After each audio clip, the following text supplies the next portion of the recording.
Our gospel this week continues Jesus' Sermon on the Mount. Last week we started with the Beatitudes, which kick off this 3-chapter sermon in the Gospel of Matthew. And over the next several weeks until Lent, we're going to keep plodding along through this thing. So this section today deals with this very famous thing that Jesus said, right? You're the salt of the earth, you're the light of the world. What does he mean by that? What does that mean for us in our families, right? Salt is this thing that brings flavor, right? It brings excitement. It brings something good to things. You take bland food, you give it a little bit of salt, and all of a sudden it has some flavoring to it, right?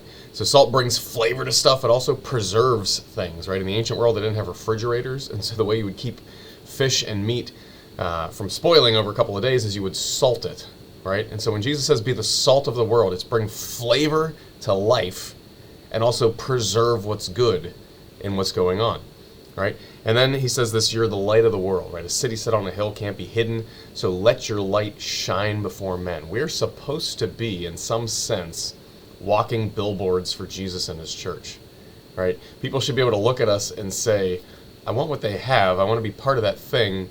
What is it about them that makes them that way?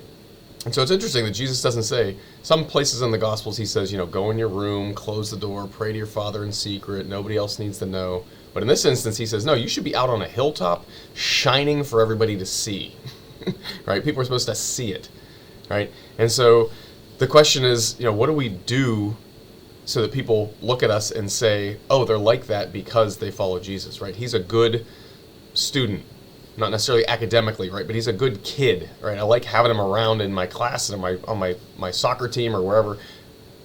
In part, they might not put these words to it, but in part it's because he follows Jesus. His family is this church-going household that prays and knows the Lord, right?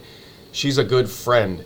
He's a good neighbor. She's a good coworker, a good colleague. He's a good boss. Why? Because they might not have the words for it, but they'll recognize there's something there, and we'll know at the heart of it is because we follow Jesus, right? The idea is we're supposed to draw people into the Lord because of the way that we live our lives. And so if there's nothing about our lives that makes people look and say, hey, there's something about them, that should cause us to question and wonder, what am I not, I'm not being the salt of the earth, I'm not being the light of the world, what do I need to do that, right? And so good question for us at home is, what is it about our family life, our family dynamic, that makes us salt and light? You might not be perfect salt, you might not be perfect light, but what are we doing that could attract people to Jesus and they could look at that and say, there's something special about that?